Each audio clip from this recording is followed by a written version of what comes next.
Hər vaxtınız xeyir olsun, hörmətli tamaşaçılar. TV1-in efirində Böyük Tənəffüs verilişini izləyirsiniz. Verilişimizin bugünkü qonağı Elm və Təhsil Nazirliyinin Təhsil Sisteminin İnformasiyalaşdırılması İdarəsinin rəisi Vüsal Xanlarovdur. Vüsal müəllim, xoş gördük. Xoş gördük. Təşəkkür edirəm dəvətə görə. Mən sizə təşəkkür edirəm ki, gərgin iş qrafikinizdə bizim suallarımızı cavablandırmağa vaxt ayırmısınız. Vüsal müəllim, biz bugün danışırıq təhsil və süni intellekt məsələsi.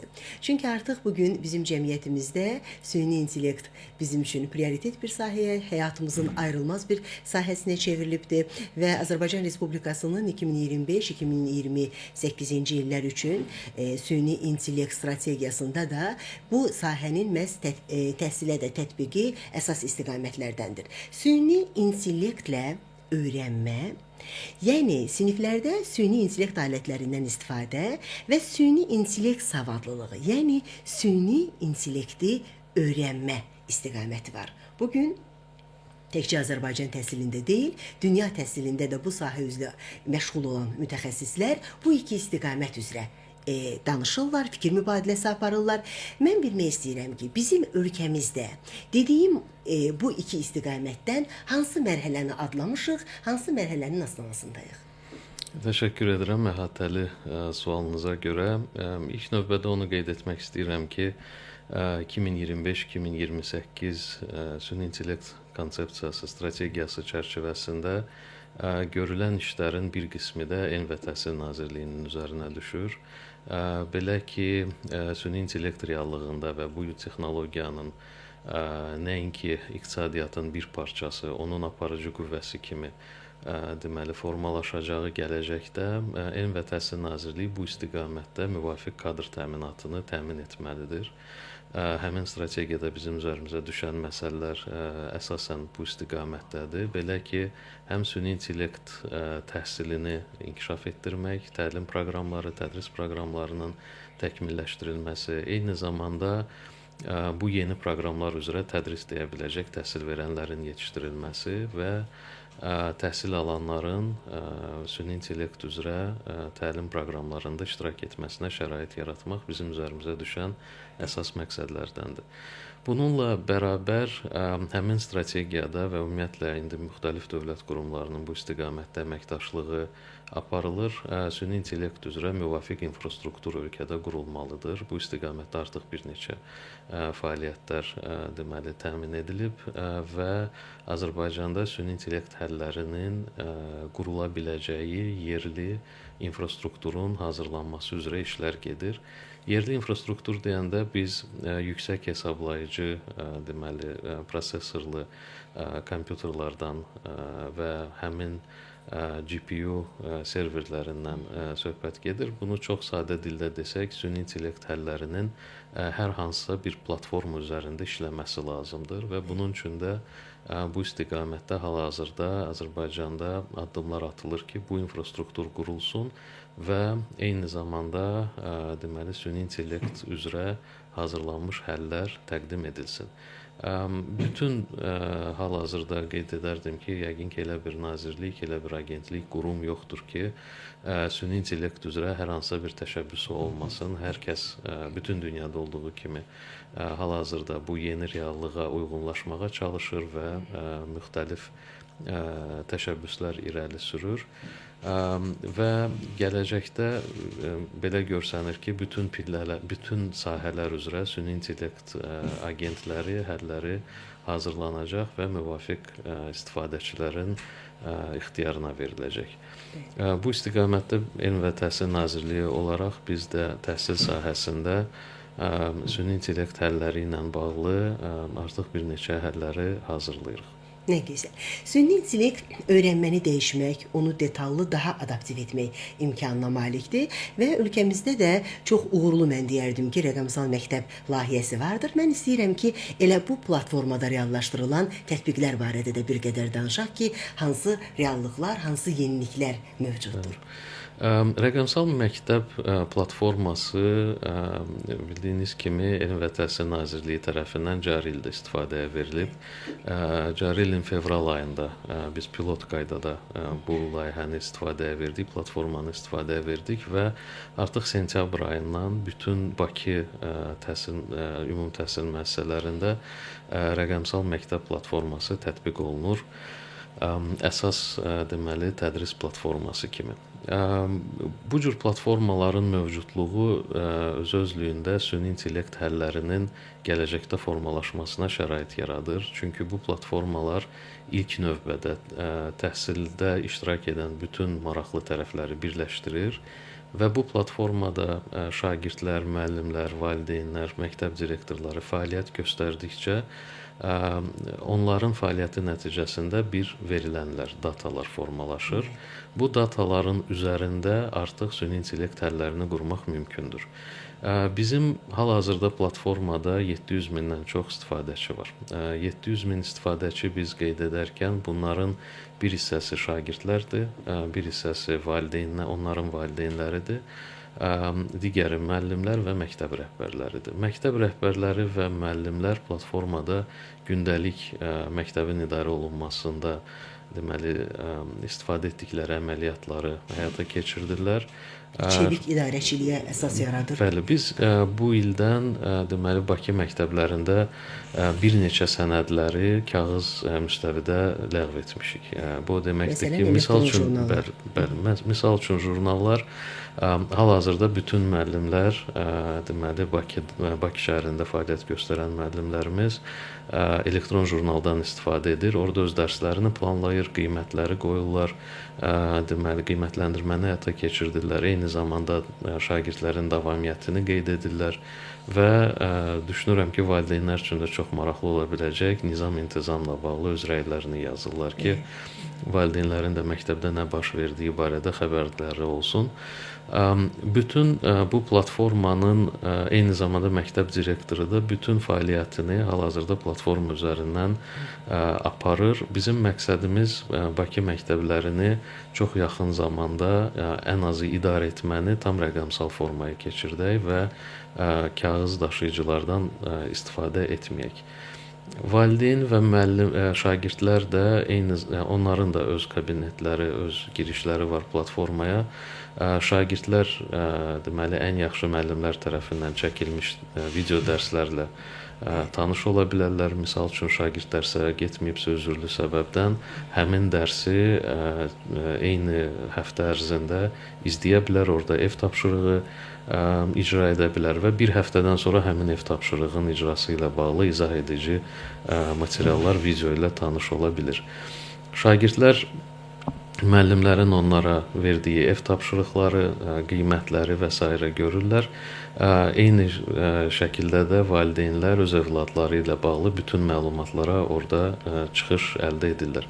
Bu platformanın olması onun üzərində süni intellekt həllərinin hazırlanmasını deməli mümkün edir. Belə ki, biz hal-hazırda müəllimlər üçün və şagirdlər üçün 2 süni intellekt həll üzərində işləyirik. İlk növbədə müəllimlər üçün onların işini asanlaşdıracaq süni intellekt agenti hazırlamışıq. Metodiki vəsaitlər, dərsin planlanması, dərsə hazırlıq, testlərin hazırlanması və bu cür müxtəlif deməli resursları müəllimlər artıq süni intellekt həlli vasitəsilə hazırlaya biləcəklər. Və ikinci bizim süni intellekt həlli də şagirdlər üçündür. Şagirdlərə bir tutor kimi dəstək verəcək ki, hansı fənlə bağlı, hansı deməli mövzu ilə bağlı sualı varsa, ona müraciət edib oradan dəstək alacaqdır. Burada çox vacib məqam ondan ibarətdir ki, süni intellektin bir neçə xeyirləri var. Biri də ondan ibarətdir ki, süni intellekt fərdiləşmiş təhsil imkanı verə bilər. Yəni şagirdin indiyə qədər keçdiyi dərslər, aldığı qiymətlər, gələcəkdə onun nizam-intizamla bağlı nəticələri və s. və bir çox dataları təhlil edib həmin fərdə uyğun olaraq fərdiləşmiş tədris dəstəyi göstərə bilər. Bəli. Vüsal müəllim, bax, ümumiyyətlə müasir siz çox vacib məqamlara toxundunuz. Bunlar yeniliklərdir və müasir təhsilin fəlsəfəsi dünyanın elmi mənzərəsini dəyişir. Artıq özünü inkişaf, özünü təşkil, bu da ki təfəkkürə yönələn bir prosesdir. Bu da informasiya və kommunikasiya texnologiyalarından ən yeni texniki vasitələrinin tətbiqini zəruri edir məktəblərdə. Əgər biz bu məsələyə toxunuruqsa, artıq məktəblərin maddi texniki bazası da ön plana keçir. Bugün bizim ölkəmizdə sizin bayaq söhbətinizdə vurğuladınız ki, bu yenilikləri, bu layihəni Bakı şəhərini üzrə təhsil idarəsini əhatə edən ümumi təhsil məktəblərindən tətbiq etdiniz. Bizim ölkəmizdə bunun yəqin ki, arealı genişləndirməyə planlayırsınızmı? Yəni ölkəmizdə hansı mərhələlərlə maddi texniki bazanın gücləndirilməsi gedir müəssisələrdə? Çox vacib məqamlara toxunursunuz. Biz istədiyimiz qədər yeni texnoloji həllər hazırlaya bilərik, amma onun müvafiq infrastruktur olmasa, çox sadə dildə desək, məktəblərdə kompüterlər olmasa, onun interneti olmasa, bunların icrası mümkünsüzdür. Biz bu məsələyə belə deyək, hazırlaşmışıq və xeyli müddətdir ki, artıq bu istiqamətdə işlər görülür. 2020-ci ildən sonra bizim deməli məktəblərdə kompüter təminatının yaxşılaşdırılması və internetlə təminatı istiqamətində bir sıra addımlar atılıb. Belə ki, 22-26-cı illəri əhatə edən deməli sosial iqtisadi inkişaf strategiyasına uyğun olaraq biz 2022-ci ildən bu yana hər il məktəblərə deməli 40-45 min, bəzi illərdə 50 min kompüter ala bilmişik. Bu deməli kompüter təchizatı ona gətirib çıxardıb ki, 2020-ci illərdə pandemiyadan sonra hər məktəbdə deməli 33 şagirdə bir kompüter düşürdürsə, biz 2026-cı ildə bu deməli dinamika davam etdiyinə görə 6 şagirdə bir kompüter nisbətinə gəlib çıxırıq. Bu isə həm Avropa, həm Çin, həm Amerika Birləşmiş Ştatlarında olan şagird kompüter nisbətinə bərabərdir. Bu ən optimal nisbətdir ki, bütün şagirdlər IT otaqlarına deməli girişləri olsun. Hər kəs artıq 2-ci sinifdən deməli rəqəmsal bacarıqları dərsindən artıq texnologiya ilə tanış olsunlar. Düşünürəm ki, gələn ildən biz artıq digər rayonlarda, şəhərlərdə bu layihəni genişləndirəcəyik. Çünki kompüter alışı, internet təminatı hal-hazırda yalnız Bakı üçün deyil, bütün ölkəni əhatə edir. Təkcə onu deyə bilərəm ki, hal-hazırda şagirdlərimizin təhsil aldığı 90% şagirdlərin təhsil aldığı təhsil müəssisələrində fibr-optik bağlantı mövcuddur. Fibr-optik bağlantı ilə təmin olunan internet artıq tədrisə yararlıdır. Bu yalnız inzibati işlər üçün deyil, həmin interneti bütün otaqlara paylamaq mümkündür. Yəni onun sürəti buna imkan verir. Bu tendensiya davam edir və biz artıq ucqar kəndləri də qoşmağa başlayırıq bu şəbəkəyə və müvafiq olaraq da kompüter təminatını da təmin edirik. Bu infrastruktur qurulmadan əlbəttə ki, yeni texnologiyalar, yeni yanaşmaların tətbiqi mümkünsüzdür. Bayaq qeyd etdiyim kimi, buna görə də biz bunu mərhələli şəkildə 2022-26 strategiyası çərçivəsində mərhələli şəkildə icra edirik. Vüsal müəllim, siz bu sahənin mütəxəssislərindən sayılırsınız. Elə ona görə də mən sizə bu sualı ünvanlamaq istəyirəm ki, təkcə ölkəmizdə deyil, bugün dünyada belə bir tendensiya, belə bir yanaşma var ki, süni intellektdən istifadənin artması rəqəmsal uçurum yarada bilər. Yəni dediyimiz kimi, bu dağ kəndlərində olan uşaqlarla və yaxud tələbələrlə, orada yaşayanlarla şəhər mərkəzlərində olan təhsil alan şagirdlər, təhsil alanların arasında bir uçurum yarada bilərmi? Sizin bax bu tendensiyaya münasibətiniz necədir? İlkin mərhələdə əlbəttə yeni texnologiya təqdim olunanda, istənilən yeni texnologiya təqdim olunanda onu ilk qavrayanlar var. Yəni bu ya buna imkanı çatır və ya savadı çatır ki, bu texnologiyanı ilk qavrayanlar olsun.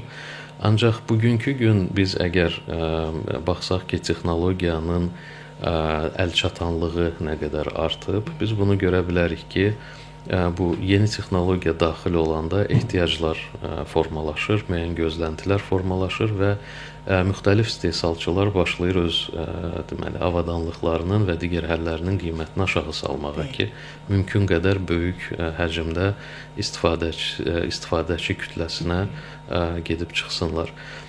Son müşahidələr onu göstərir ki, texnologiyanın əlçatanlığı xeyli artıb. Təkcə OpenAI şirkətinin həlli olan ChatGPT-nin ən çox istifadə edən ölkələrə baxsaz, siz görərsiniz ki, onların arasında gəlirliyi kifayət qədər aşağı olan ölkələr top 5-likdədir, müxtəlif ölkələrdir. Buna baxanda da onu görmək olur ki, texnologiya daha əlçatandır. Bir məsələ mənim belə diqqətimi çəkdi ki, süni intellekt təhsili standartlaşdıra bilərmi? Yəni müəllimlər üçün hazır icmallar, müəllimlər üçün bu artıq hazırlıq, rahatlıq bir prosesidir. Sizcə bu təhsili standartlaşdıra bilərmi? Şagirdlərin ən çox darıxdığı müəllimləri ilə ünsiyyəti idi. O baxımdan düşünürəm ki, süni intellektdə hal-hazırda müəllimlərə bir çox gündəlik işlərini avtomatlaşdırmağa, amma eyni zamanda daha çox vaxtı kreativliyə və ünsiyyətə ayırmağa yaxşı bir alət ola bilər. Bəli, çünki elə tənqidi təfəkkürün formalaşması mütləq şəkildə şagirdlər və tələbələr arasında əməkdaşlığı vacib edir ki, müzakirələr aparılmalıdır. Məhz müzakirələr əsasında onlar hər hansı bir yeni ideyalar formalaşa bilər, təkmilləşə bilərlər. Və hətta belə mütəxəssislər bu cür mülahizələr yürüdürlər ki, ChatGPT-dən istifadə şagirdlərin yazı bacarıqlarının da pisləşməsinə səbəb olub. Biz süni intellektin müsbət tərəflərini əlbəttə ki, vurğuluyuruq, amma deyirlər ki, hazır şəkildə esselər götürdükdə və bu yəni bu platformanın yaradıcılarından biri olan Andres Schleicherin mən onun məqalələrində görürəm ki, o belə bir artıq həyəcan təbili çalır ki, şagirdlər hazır esseni götürəndə sadəcə onlara sual veriləndə, bu hətta beynəlxalq qiymətləndirmələrdə də özünü göstərir. Onlara sual verəndə onlar yazdıqlarından heç bir neçə kəlməni belə yadlarında saxlaya bilmirlər. Bax bu məsələyə biraz toxunaq ki, bunun nəticəsi necə ola bilər? Bəli, tamamilə doğru məsələni qaldırırsınız. Çünki problem yalnız onda deyil ki, esseləri şagirdlərin əvəzinə süni intellekt yazır. Digər problem də oradadır ki, şagirdlər süni intellektlə danışanda, yəni prompt yazarkən istədikləri qədər səhv eləyə bilərlər yazılarında və ona baxmayaraq süni intellekt onu başa düşür. Yəni bu hərflərin yazılışındadır, bu translitdadır və s. Ona görə mən də bu həyəcana qoşuluram, sözün düzü və hətta şagirdlərlə, evdə övladlarımızla ünsiyyətdə olanda biz bunu hiss edirik. Bunun yeganə həll yolu ondan ibarətdir ki, ilk növbədə təhsil verənlər, müəllimlərimiz süni intellekt həllərindən elə həllər də var ki, əksinə yazını öyrədir, yaxşı oxumağı öyrədir. Bizim istifadə etdiyimiz bir həll var ki, istənilən mətni ona verib, şagirdə süni intellekt onu göstərir və şagirdin oxuduğunu təhlil edir və ona uyğun deyir ki, sən burada səhv eləmirsən, bunu başqa cür tələffüz etməliydin və s.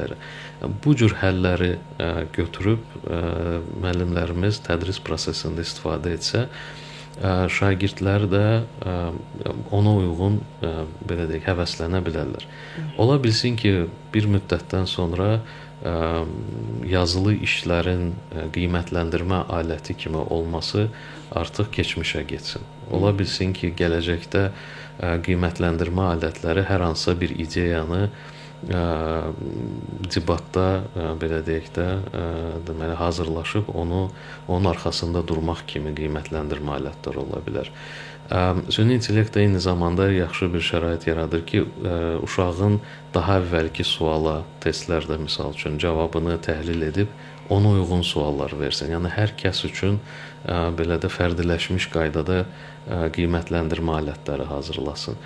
Bütün bu fikirlərin, yəni ümumiləşdirsəm, bunu qeyd edərdim ki, əlbəttə bu problemlər var və eyni zamanda biz düşünməliyik ki, əlimizdə olan süni intellekt həlləri müxtəlif yeni reallıqda müəllimlər tərəfindən necə istifadə oluna bilər ki, həmin siz qeyd etdiyiniz bu fəsadları aradan qaldıra bilək. Bax, çox yaxşı bir siz məsələyə toxundunuz. Mən də sizdən onu soruşmaq istəyirdim ki, və Elm və Təhsil Nazirliyi olaraq bu istiqamətdə müəllimlərimizin qarşısına nəyi öyrətməli və nəyi öyrənməliyik? Bax, bu yəqin ki, sualda qoyulacaqdır. Bu istiqamətdə, yəni süni intellektin artıq təhsil sahəsinə tətbiqinin ki, arealı siz də deyirsiniz, gələcəkdə genişlənəcək. Yəqin ki, müəyyən təlimlər müəllimlər üçün bu şeylər nəzərdə tutulubmu gələcək üçün? Bütün bu texnologiya yenidir deyə biz də müxtəlif alətlərə baxırıq. Bu il biz kiçik bir qrup müəllimlər üçün beynəlxalq səviyyəli ICDL sertifikasiyası var, sırf süni intellekt üzrə. Həmin sertifikasiya proqramına uyğun olaraq təlimlər təşkil etdik və könüllü şəkildə müəllimlər istədilərsə, həmin təlimlərdən sonra beynəlxalq bu imtahanlarda iştirak etdilər ki, sırf süni intellekti tədrisdə necə istifadə edim. Orada biz alətləri öyrətmirik. Biz orada öyrədirik ki, istənilən süni intellekt aləti hər hansısa verilmiş situasiyada, yəni vəziyyətdə müəllimlər tərəfindən necə istifadə oluna bilər və hansı problemləri həll edə bilər. Sevindirici haldır ki, düzdür, bu yenə də çox yaxşı müəllimlərimizdir, kiçik qrup müəllimləri idi. Bu beynəlxalq sertifikat imtahanını verənlərin 85% uğurla ilk dəfədən onu keçdilər. Gözəl nəticədir. Bəli. Və digər müxtəlif araşdırmalar var. Deməli, bu yaxınlarda onlardan da tanış oldum. Azərbaycan məktəblərində müəllimlər süni intellektdən çox geniş istifadə edirlər. Belə bir araşdırma keçirilmişdi OECD tərəfindən. Orada görsənən bu idi ki, biz bunu təlim etsək də, etməsək də artıq müəllimlər müxtəlif süni intellekt alətlərindən istifadə edirlər. Və son dövrlərdə istifadəyə verilən həllər, alətlər də əslində çox intuitivdir. Onun üçün xüsusi təlimə ehtiyac yoxdur ki, bu texnologiyanı necə istifadə etmək lazımdır. Əsas öyrətməli olduğumuz həmin bu deməli texnologiyanı tədris metodologiyasında hara daha uyğun ola bilər kimi bilikləri ötürməkdir, bacarıqları ötürməkdir. Bunun üzərində də cari ilin təcrübəsi tərəfimizdən öyrənilir və aidiyyatlı bizim həmkar strukturlarla birgə bu barədə biz işə başlayacağıq. Müəllimləri narahat edən bir məsələ var, Hüsam müəllim. Artıq bütün bu texnologiyanın inkişafı, süni intellektin tətbiqi müəllim rolunu azalda bilirmi? Müəllimlik sənətinə ümumiyyətlə gələcəkdə bir peşə olaraq sıradan çıxması ilə nəticələnə bilərmi? Bu barədə müxtəlif fikirlər var, araşdırmalar var.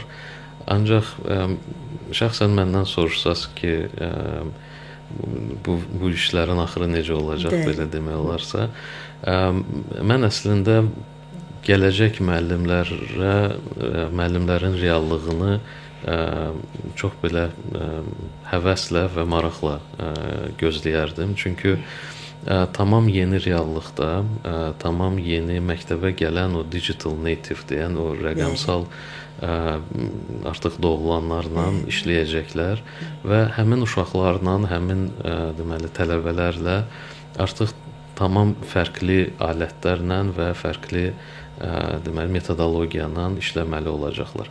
Müəllimin rolu, yəni də bu barədə həm müxtəlif videolar çəkilib, müxtəlif araşdırmalar da var və s.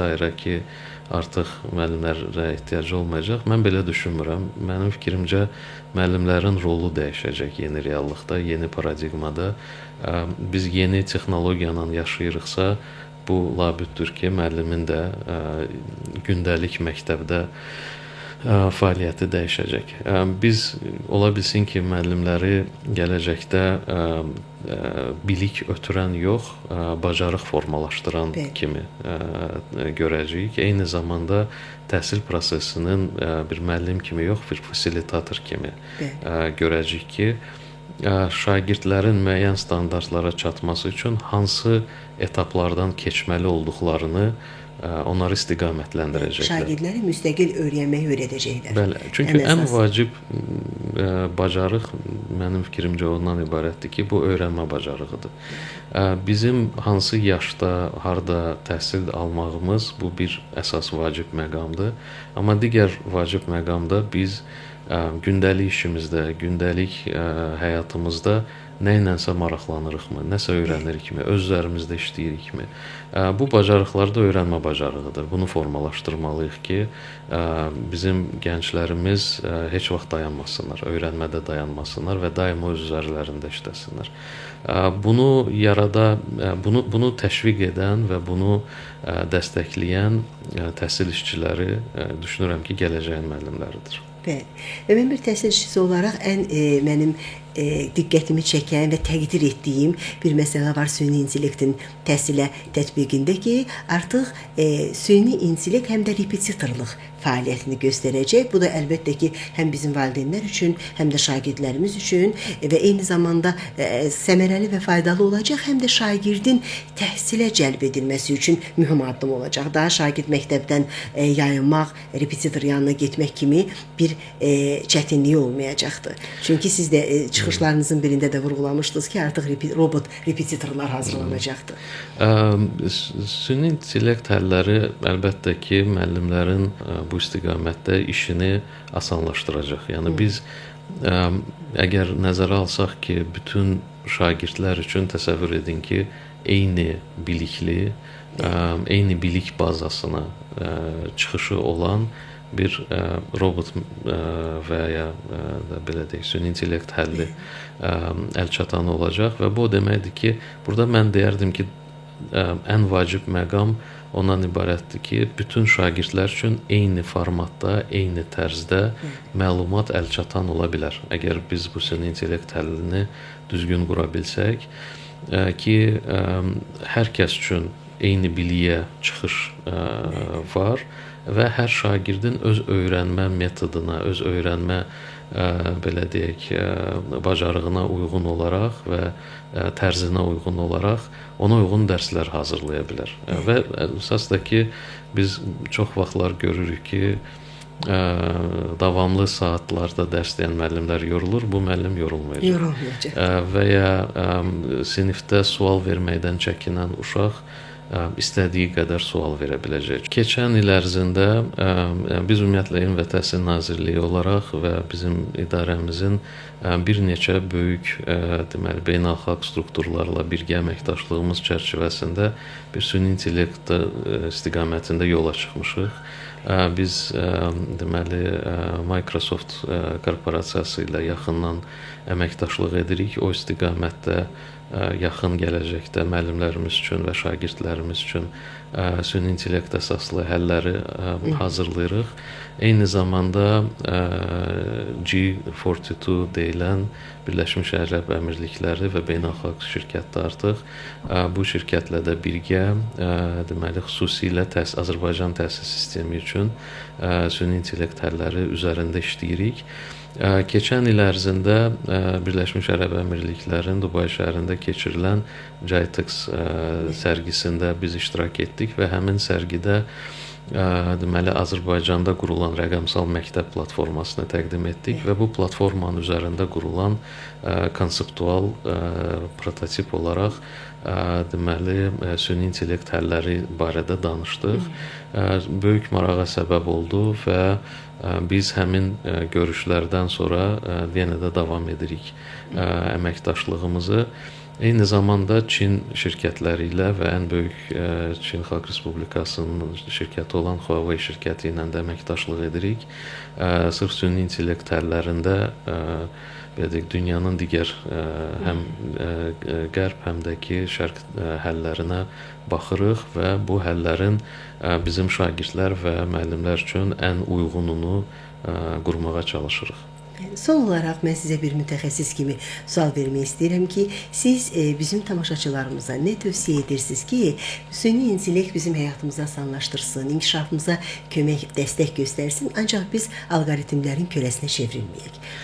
Burada çox vacib məqam, yəni bu fikirlərimi söyləyəndə yəqin ki, elə öz ailəmdə, öz övladlarımla nə edirəmsə, yəqin ki, onlar barədə danışacağam. Çox vacib məqamdır ki, bütün dünya düzdür bu barədə danışır. Süni intellektin deməli etik istifadəsi məsələsi çox vacibdir. Bu həm süni intellekt həlli hazırlayan şirkətlər bu istiqamətdə addımlar atırlar ki, süni intellektin etik normalara uyğun olaraq fəaliyyət göstərməsi təmin olunsun. Eyni zamanda süni intellekt həllərini tətbiq edən qurumlar, şirkətlər və fərdlər, vətəndaşlar bu barədə düşünməli və ona uyğun deməli öz addımlarını atmalıdırlar.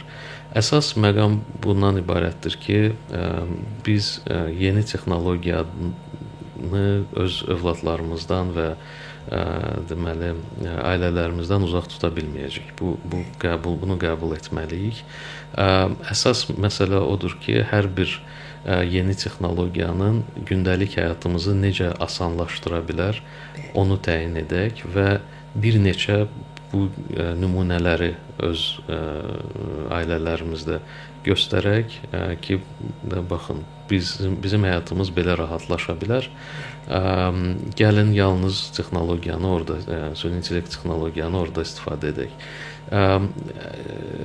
Tamamilə belə deyək də kontrol olunmayacaq səviyyədə texnologiyaya açılmaq bu düzgün yanaşma deyil.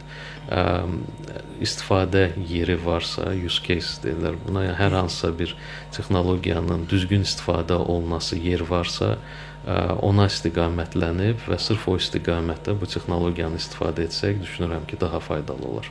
Mən sizə sonsuz təşəkkür edirəm suallarımızı cavablandırdığınız üçün. Hörmətli tamaşaçılar, siz TV1-in efirində böyük tənəffüs verilişini izlədiniz. Diqqətinizə görə təşəkkür edirəm.